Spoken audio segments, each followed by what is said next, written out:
Welcome to point number 1. It's the word balance. You can have balance in your life by finding true consistency. Sometimes people think that finding consistency means being able to follow a schedule or having a daily routine of sorts.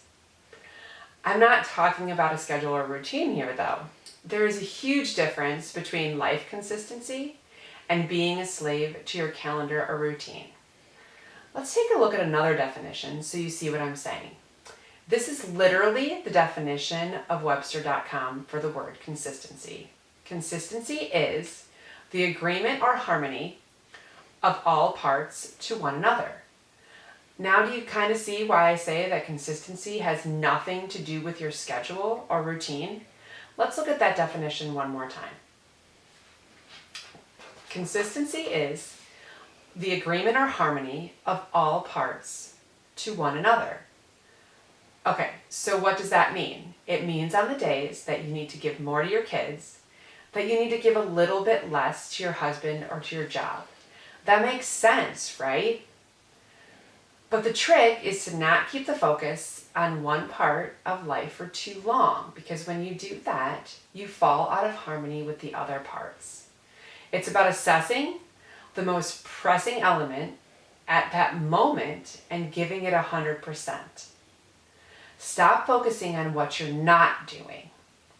This is how you maintain harmony with the other parts in your life. Have you ever been at work and all you can think about is your kids? Or what about when you get home and all you think about is how you're going to mentally crush the next day at work? Or if you're somebody that doesn't leave the house, when you're doing laundry, all you can think about is what you're going to cook for dinner. And when you're cooking dinner, all you're thinking about is all the housework that you have to do. So as you can see, this is a balance, what we're talking about. And we have things in our lives like our hubby, our kids, ourself, work, and friends.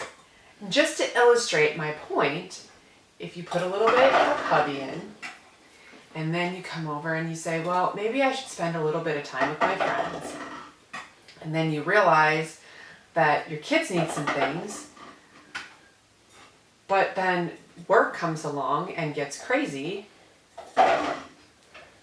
and now you're out of balance on this side, and then the way that you fix that is you add just a little bit of time for yourself, maybe a little more.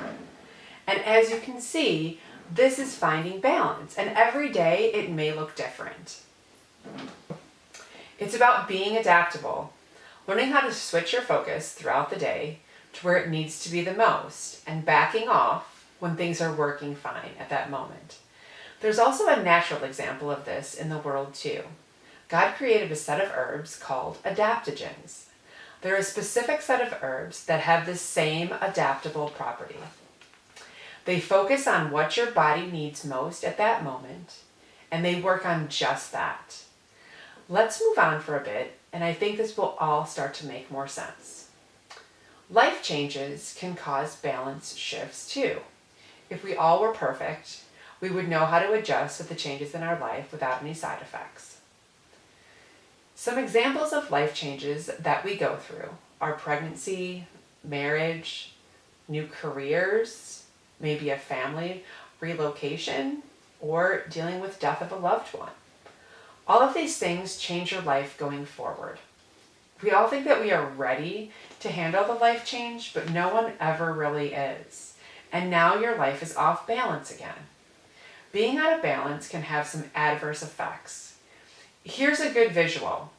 When your tires are out of balance on your car, the ride is rough and bumpy, right? Now, this is how it could look in real life.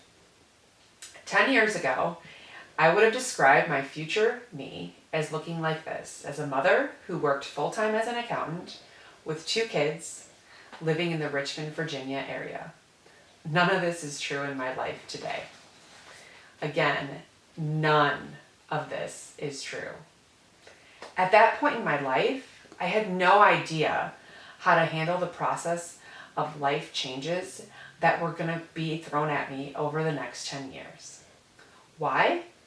Because I was stubborn, and I still am, and I didn't understand the value of being adaptable. My husband got relocated to Asheville, North Carolina, and I stubbornly thought I should still work full time. I hated my job and refused to accept the change. This job led to another job that was even more stressful for different reasons, but I still refused to accept the change. This chapter of my life ends with me being given the option to either quit or be fired, which was torture on my self-esteem. During all of this, my body was slowly starting to rebel in the form of anxiety. I had anxiety over having a job. I had anxiety over not having a job. I had anxiety of what the new norm was going to look like, which led to horrible anxiety that I was going to repeat the pattern of mental health that my mom had, and possibly end my life the same way she did. And as if that wasn't enough, I had anxiety over a surprise pregnancy, trying to grasp what my life was going to look like at 40 with diapers in my house. It was a snowball that was growing into an avalanche.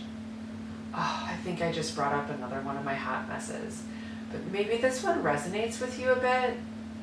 Let's think about how you can implement the simple consistency and change your mindset to be more adaptable. You can download the workbook now and take a moment to fill out the questions in the balance section.